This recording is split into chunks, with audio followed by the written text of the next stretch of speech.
Assalomu alaykum, aziz ustozlar. Bugungi esse bo'yicha darsimizni boshlaymiz. A, Avvalambor, esse haqida ma'lumot berib o'tamiz. Esse bu fransuzchadan olingan bo'lib, urinish, sinash, ocherk degan ma'nolarni bildiradi. Erkin kompozitsiyali, uncha katta bo'lmagan nasriy asar sifatida adabiyot yozuvchilari tomonidan turli namunalari yaratilgan.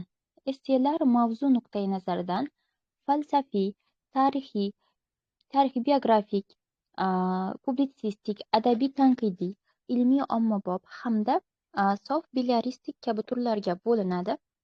Sof belletristik bu hikoyaga asoslangan esse hisoblanadi.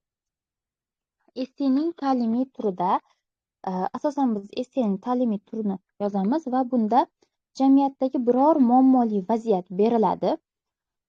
Talabgor muammoli vaziyatni tushuna olishi, o'z qarashlarini to'g'ri va tizimli yorita olishi muhim hisoblanadi bunda. Shuningdek, muammoli vaziyatga yechim bera olishi, o'z qarashlariga ishontira olishi kerak bo'ladi. Muammoli vaziyatlar har xil bo'lganligi uchun talabgorning tanlovi mustaqil fikrlash darajasini belgilaydi. Ya'ni faqat yozma savodxonlik, til bilish darajasi emas, ayni tildan amaliyotda kommunikativ maqsadlarda foydalana olishi ham tekshiriladi. Endi esa esse yozishdagi muammolarni ko'rib chiqsak, bunda birinchi bo'lib ilhom kelmasligini aytishimiz mumkin. Chunki ko'pchilik talabgorlar mana shu biror esse yozishdan oldin ilhom kelmasligini, ya'ni ma'lumotlar kelmasligini, qanday fikr bildirishni bilmay qolishadi. Buni aytsak bo'ladi ilhom kelmasligi deb. Va mavzuni chuqur tushunmaslik. Mavzuni chuqur tushunmaslik ham bizga esse yozishda xalaqit beradi. Chunki biz bunda fikrlarimizni to'g'ri ifodalay olmaymiz, mavzuni yaxshi tushunmasak. Keyin uchinchisi fikrlarni chalkashtirib, betartib joylashtirish. Beshinchisi yetarli fakt va dalillar keltira olmaslik. Oltinchisi esse qurilishini buzib qo'yish. Masalan, esse qurilishini buzib qo'yish qanday bo'ladi? Esse qurilishida kirish, asosiy qism va xulosa bo'ladi. Asosiy qismni o'zi esa 3 ga bo'linadi. Birinchi tomon qarashlari, ikkinchi tomon qarashlari va shaxsiy fikr, ya'ni mening fikrimcha qismi. Aynan shuni to'g'ri tarzda shakllantirish esse qurilishini buzib qo'ymaslik deganda nazarda tutiladi bu yerda.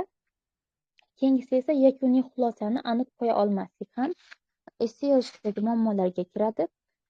Va oxirgisi yana imloviy, ishoraviy, uslubiy xatolarning ko'pligi ham esse yozishdagi muammolar sanaladi. Ko'pchilik esse yozishda qo'rqishini aytadi. Bunga yechim sifatida shularni aytishimiz mumkinki, o'sha mavzuni, ya'ni siz esse yozmoqchi bo'lgan mavzungizni to'liq o'rganib chiqing avvalambor. Bunda sizga Google yordam beradi. Siz biror mavzuda, sport va ta'lim mavzusidami yoki sun'iy intellekt mavzusidami, xohlagan mavzungizda esse yozmoqchi bo'lsangiz, Googledan foydalangan holda o'sha mavzu bo'yicha 4 tadan 10 tagacha maqola o'qing yoki ilmiy ish yokida qiziq ma'lumotlar orqali o'sha mavzu yuzasidan ma'lumotlaringizni boyitishingiz sizga yordam beradi esse yozishda. Faqat unutmang, maqoladagi ma'lumotlar eng so'nggi yoki eskirmagan faktlar bo'lishi shart. Oyna.uz, Daryo.uz kabi saytlar rasmiy axborot sahifalarini kuzatib borish orqali bugungi kundagi yangiliklardan juda chiroyli tarzda voqif bo'lasiz. Ya'ni u yerda barcha narsalar chiroyli tarzda yoritib beriladi va eng so'nggi axborotlar mavjud bo'ladi. Buni esa siz esse yozishda qo'llashingiz mumkin.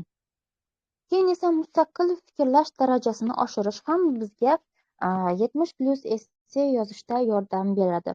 Birinchisi maqola o'qish. Yuqorida aytganimdek 4 tadan 10 tagacha o'sha mavzu yuzasidan maqola o'qiysiz. Ikkinchisi boshqalarning esse tahlillarini tinglash.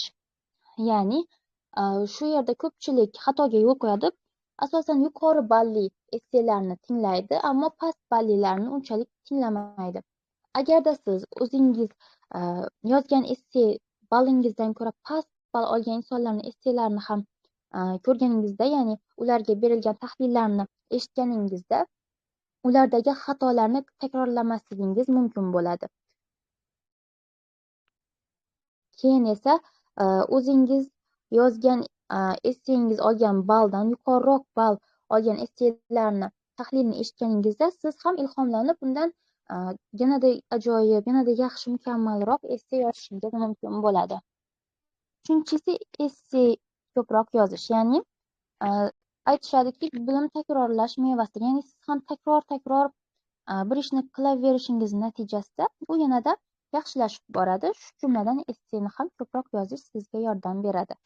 Va nihoyat to'rtinchisi essengizga ko'proq tahlil olish, ya'ni siz yozgan essega ko'proq tahlil olsangiz, turli ustozlarni turli fikrlari mavjud bo'ladi. Yutuq va kamchiliklaringizni yanada yaxshiroq bilib olishingiz mumkin bo'ladi.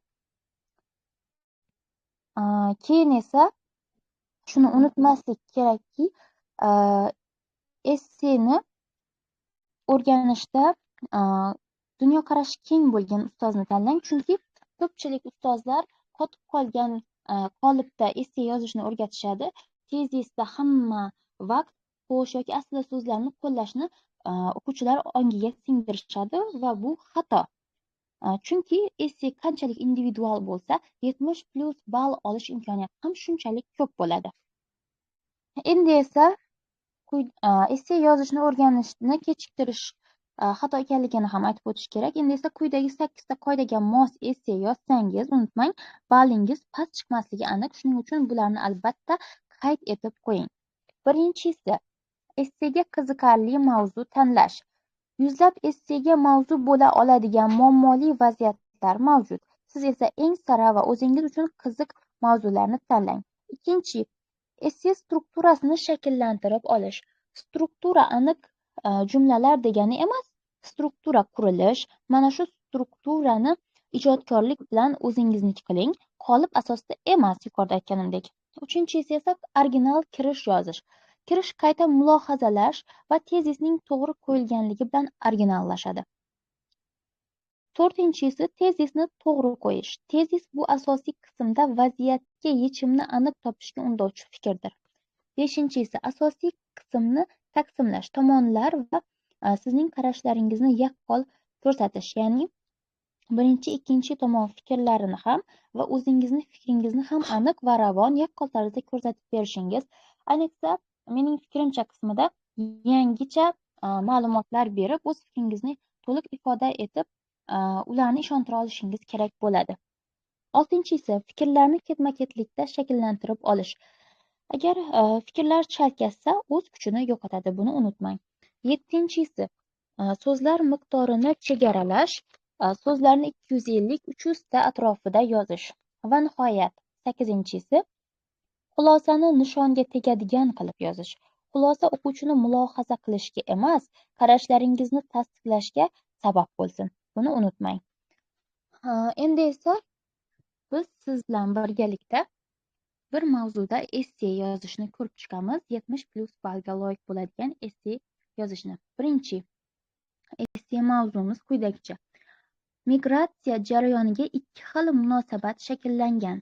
Ayrimlar an'anaviy oilaviy munosabatlarning yemirilishiga sabab bo'lmoqda deyishadi. Ayrimlar esa oilaning iqtisodiy yuksalishiga olib kelishi bilan oqlashmoqda. Ya'ni siz mana shu kirish qismiga o'zingiz parafraz qilishingiz kerak bo'ladi. Masalan, mana bunday parafraz qilishingiz mumkin. Hozirgi kunda xalqaro harakatchanlik hayotimizning asosiy qismini tashkil qiladi. Ba'zilar bu ko'chishni iqtisodiy jihatdan yoqlasa, boshqalar oilaviy muhitni buzilishiga sabab deb bilmoqda. Keyin esa bundan tashqari quyidagi nimani ham, parafrazni ham kirish qismida yozishingiz mumkin. Avvalambor kirishni boshlovchi gapni yozib olasiz. Hozirgi davrda xalqaro harakatchanlik jamiyat hayotining ajralmas qismiga aylandi. Keyin esa parafraz qilasiz esse mavzusini. Ba'zilar uzoq masofalarda ishlash va yashash oilaviy rishtalarning sustashishiga olib kelayotganini qayd etsa, boshqa qarashlarga ko'ra esa chet el mehnati orqali topilgan daromad oilaning moddiy barqarorligini mustahkamlaydi. Tezis: migratsiya jarayoni oilaviy munosabatlarning zaiflashishiga sabab bo'lyaptimi yoki oilaning iqtisodiy rivojiga xizmat qilayotgan muhim omilmi? Tezisni boshqacha shaklda ham yozsangiz bo'ladi, ya'ni boshqa tezisni qo'llash ham mumkin bu mavzu yuzasidan. Masalan, migratsiya oila daromadini barqarorlashtirish manbaimi yoki oilaviy munosabatlarga tahdid? Endi esa kirishni yaxlitlaymiz. Yuqoridagilarga asoslangan holda hozirgi davrda xalqaro harakatchanlik jamiyat hayotining ajralmas qismiga aylandi. Ba'zilar uzoq masofalarda ishlash va yashash oilaviy rishtalarning sirlashishiga olib kelayotganini qayd etishsa, boshqa qarashlarga ko'ra esa chet el mehnati orqali topilgan daromad oilaning moddiy barqarorligini mustahkamlaydi. Endi tezisga o'tyapmiz. Migratsiya jarayoni oilaviy munosabatlarning zaiflashishiga sabab bo'lyaptimi yoki oilaning iqtisodiy rivojiga xizmat qilayotgan muhim omilmi? Demak, kirishni yozib bo'ldik. Endi asosiy qismga o'tamiz. Asosiy qism birinchi xatbosh quyidagicha. Migratsiyani qo'llab-quvvatlovchilar fikricha, chet elda ishlash oilaning moddiy ahvolini mustahkamlashga xizmat qiladi. O'zbekiston misolida qaralganda, Jahon banki tahlillariga ko'ra, mamlakatga kirib kelayotgan pul o'tkazmalari yalmining qariyb, ya'ni yalpi ichki mahsulotning degan ma'noni bildiradi. Bu yerda yalmining qariyb 12-15% tashkil etib, ko'plab oilalarning asosiy daromad manbaiga aylangan. Shuningdek, Rossiya va Qozog'istonda mehnat qilayotgan migrantlar yuborgan mablag'lar hisobiga uy-joy sharoiti yaxshilanib, farzandlarning ta'lim xarajatlari qoplanmoqda. Filippin tajribasi ham bunga dalil bo'la oladi. Xalqaro mehnat tashkiloti ma'lumotlariga ko'ra, migrantlar yuborgan daromadlar bu davlatda millionlab oilalarning qashshoqlikdan saqlab qolmoqda. Bejiz pul bo'lsa changalda sho'rva deyilmaydi. Mashhur iqtisodchi Adam Smit ham barqaror daromad jamiyat farovonligini poydevori deb ta'kidlaydi. Qaranglar. Demak, siz birinchi tomon fikrlarni bayon qilish jarayonida oxirida maqol keltirsangiz va bitta sitata qo'llasangiz, bu sizni 70+ ST olishingizga yanada katta xizmat qo'shadi, buni unutmang. Endi esa asosiy qismni ikkinchi tomon fikrlariga yuzlanamiz. Migratsiyaga tanqidiy qaraydiganlar nazarida moddiy daromad oilaviy yaqinliklarning o'rnini bosa olmaydi. O'zbekiston misolida qaralganda, statistika agentligi va UNICEF olib borgan ijtimoiy tadqiqotlar uzoq muddatli mehnat migratsiyasi natijasida ayrim oilalarda tarbiyaviy bo'shliq va psixologik muammolar kuchayotganligini ko'rsatadi. Moldova va Ukraina kabi migrantlar ulushi yuqori bo'lgan davlatlarda esa UNDP hisobotlariga ko'ra, ajrimlar sonining ortishi, to'liq bo'lmagan oilalar ko'payishi migratsiya bilan bevosita bog'liq omil sifatida qayd etilgan. Bundan tashqari, Xalqaro migratsiya tashkiloti ma'lumotlariga ko'ra, minglab migrantlar mehnat sharoitining og'irligi sabab hayotdan ko'z yumib, oilalarini na daromad, na tayanch bilan ta'minlay olmay qolish. Ya'ni bu yerda xato yozilibdi, menimcha. Oilalarni na daromad, na tayanch bilan ta'minlay olmoqda. Bejiz xalqimiz uzoqdagi bug'doydan yaqindagi somon yaxshi demaydi. Ko'plab o'zbekistonliklar Rossiya va boshqa mamlakatlarga migrant bo'lib borganda yaxshi daromad qilishlariga qaramay, oila sog'inchi qiynashini aytishadi. Endi esa uchinchi, ya'ni mening fikrimcha ko'rib chiqamiz. Mening fikrimcha, migratsiya orqali